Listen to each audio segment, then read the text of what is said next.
Dear student, जैसा कि आप जानते हैं मेरे चैनल लर्निंग जोन के ऊपर एक past paper solution series available है। इसमें हम क्लास 6 से लेके क्लास 10 तक का लास्ट 5 ईयर का कोई भी एक पेपर जो है वो कंप्लीट सॉल्व करते हैं। तो आज हम क्लास 7 का लास्ट ईयर का जो मैथ का पेपर है उसका पेपर नंबर 1 जो एमसीक्यूज पेपर होता है जिसमें 35 एमसीक्यूज होते हैं उसको कंप्लीट सॉल्व करेंगे। ना सिर्फ पेपर को सॉल्व करेंगे बल्कि कंप्लीट एमसीक्यूज का जो प्रोसीजर होता है, कौन सा एमसीक्यूज किस तरीके से हल होगा, पूरे का पूरा एमसीक्यूज आपको सॉल्व करके दूंगा और कुछ short and tricks and tips भी आपके साथ शेयर करूंगा जिससे आप एमसीक्यूज में 35 में से 35 मार्क्स ले सकते हैं। चैनल को अगर अभी तक सब्सक्राइब नहीं किया हुआ, चैनल को लाजमी सब्सक्राइब कर लें। साथ अगर बेल का नोटिफिकेशन भी ऑन कर लेंगे, उसका फायदा ये होगा कि मेरी मैथ से रिलेटेड वीडियो का नोटिफिकेशन आपको साथ साथ मिलता रहेगा।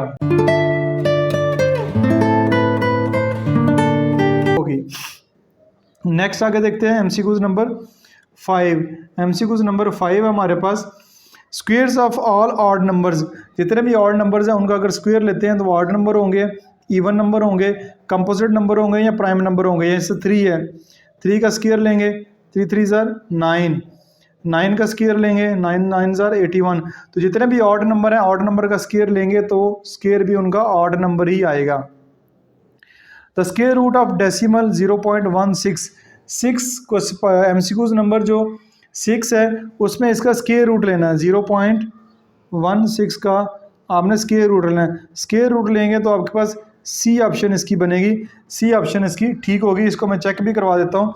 0.16 है, 0.16 इसका स्क्वायर रूट लेंगे तो 0.4 आ रहा है, ये देख सकते हैं। तो इसका 0.4 सी ऑप्शन इसकी ठीक होगी। नेक्स्ट देखते हैं, the product of number with it self is called.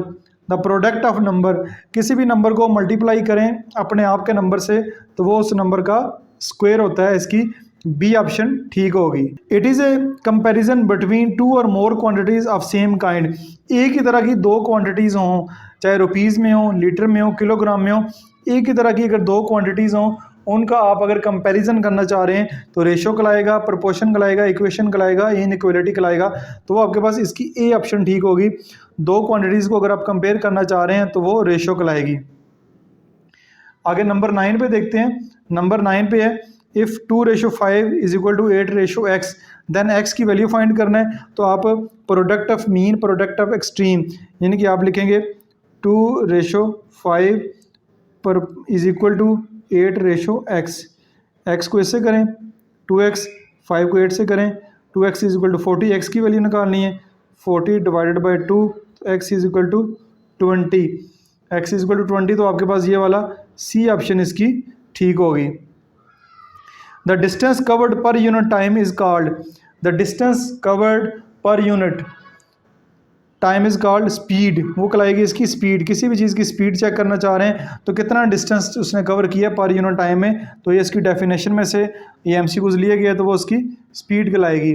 Next अगर देखते हैं, नेक्स्ट हमारे पास है distance. Distance is equal to, distance किसके बराबर है, distance over time, speed time या स्पीड मल्टीप्लाई बाय टाइम। तो आपका 11वां जो एमसीक्यूज है वो डी ऑप्शन ठीक होगी। ये एक फार्मूला है, फार्मूले में से उन्होंने इसको फाइंड किया। स्पीड का फार्मूला है डिस्टेंस ओवर टाइम, तो टाइम ये इसका स्पीड मल्टीप्लाई बाय टाइम। अगर आप डिस्टेंस निकालना चाह रहे हैं तो स्पीड को मल्टीप्लाई करेंगे टाइम के साथ तो इसका डिस्टेंस आ जाएगा। तो नंबर एमसीक्यूज नंबर 11वां भी आपका सॉल्व हो गया है। MCQs number 12, ratio can be return by putting a. Ratio अगर लिखनी है तो पुट करेंगे 3:5 लिखनी है, 3:5 तो क्या पुट करेंगे आप, सेमी कॉलन, कॉलन, इक्वल या लेस देन।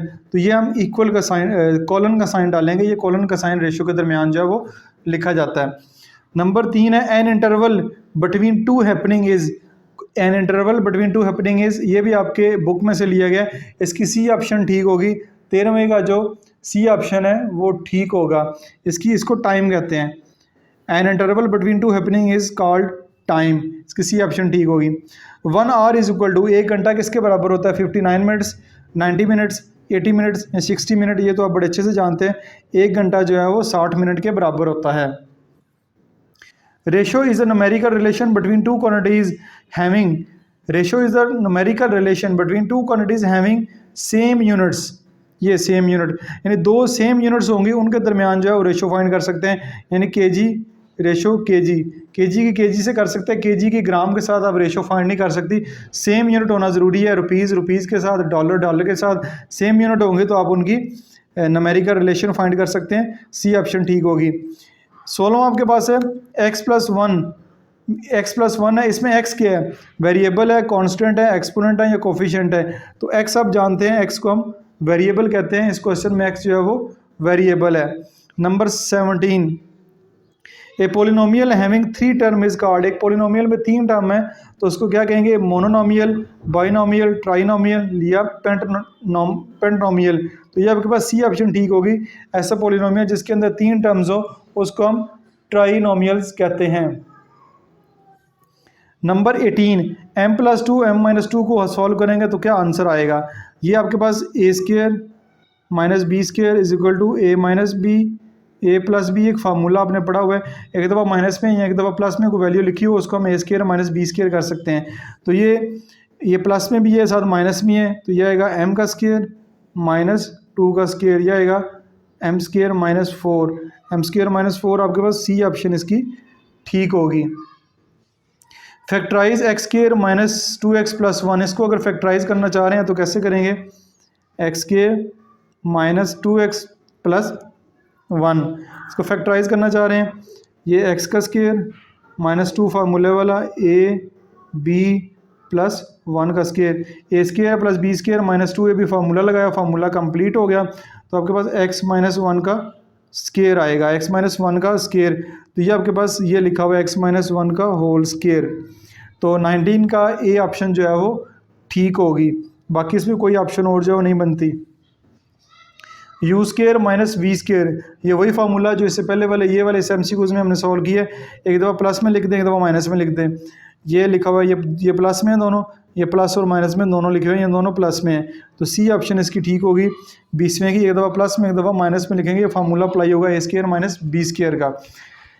नेक्स्ट है 21, 3m³ np - 6m² n, ये कॉमन लेना है, इसमें से 3 कॉमन आएगा, m³ है, इधर m² है तो m² कॉमन आएगा, n दोनों में है तो दोनों से n कॉमन लेंगे, 3 बाहर आ गया, एक m अंदर बचेगा और एक p बचेगा, यहाँ से -3 2 उधर 6 m² n बाहर आ गया, तो 3m² n mp - 2, तो 21वें का आपके पास ए ऑप्शन है वो ठीक होगी। नेक्स्ट देखते हैं 22वां, हमारे पास क्या है, 22वां कह रहा है फैक्टराइज x² + 2x - 3x - 6, इसको फैक्टराइज करना है, x² + 2x - 3x - 6, 4 टर्म है, इन दो को अलग हल करें, इन दो को अलग करें, x कॉमन लें, x + 2, 3 कॉमन लें, x + 2, तो ये आपके पास x + 2 x - 3 आएगा। ये फैक्टराइजेशन आपको अच्छे तरीके से आनी चाहिए। ये आपके पास आ गया जी x + 2 x - 3, ये आपके पास x + 2 x - 3, ये है x + 2 x - 3, x - 3 मैंने पहले लिखा है, x + 2 इधर बाद में लिखा हुआ है, इससे कोई फ़र्क नहीं पड़ता, बी ऑप्शन इसकी ठीक होगी, तरतीब से फ़र्क नहीं पड़ता। 1/6 x = 2, so find the value of x, 1/6 x = 2, 6 इधर मल्टीप्लाई हो रहा है, डिवाइड हो रहा है, उधर जाके मल्टीप्लाई होगा, तो x = 12 आएगा, x = 12, तो ये आपके पास डी ऑप्शन इसकी ठीक होगी। नेक्स्ट अगर देखते हैं, नेक्स्ट हमारे पास MCQs नंबर 24 है। 24 में वो कह रहा है a linear equation consist of polynomials of degree, linear equation जो है उसमें पोलिनोमियल की डिग्री कितनी होती है, 1 2 3 4, तो इसमें जो भी पोलिनोमियल होता है, जो भी लीनियर इक्वेशन होती है, उसमें जो पोलिनोमियल की डिग्री होती है वो 1 होती है, लीनियर इक्वेशन होती है वो है जिसमें डिग्री जो है वो 1 होती है, तो ए ऑप्शन इसकी ठीक होगी।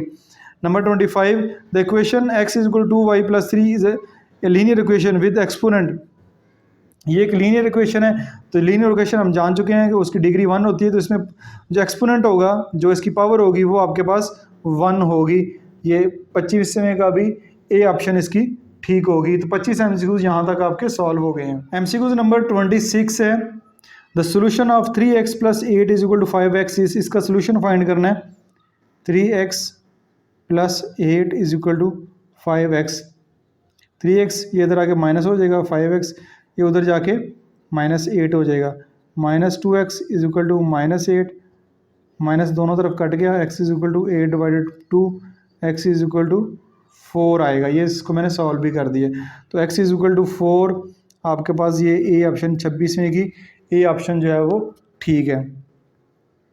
नेक्स्ट देखते हैं MCQs नंबर 27 है the process of finding the value of variable to make a sentence true is called. यानी वो प्रोसेस जिससे हम एक वेरिएबल की वैल्यू फाइंड करते हैं और सेंटेंस को ट्रू करते हैं, वो उसका सोल्यूशन कहलाता है, इक्वेशन कहलाती है, एक्सप्रेशन कहलाती है, नन ऑफ दीज, वो उसका सोल्यूशन कहलाता है। जब इक्वेशन का सोल्यूशन फाइंड करते हैं तो हम उसमें एक्स की या जो भी वेरिएबल दिया होता है उसकी वैल्यू फाइंड करके उस स्टेटमेंट को हम ट्रू करते हैं। सर्कमफेरेंस का फार्मूला क्या होगा जी? सर्कमफेरेंस, सर्कल का सर्कमफेरेंस होता है वो आपके पास 2πr यहाँ पे कहीं भी नज़र नहीं आ रहा।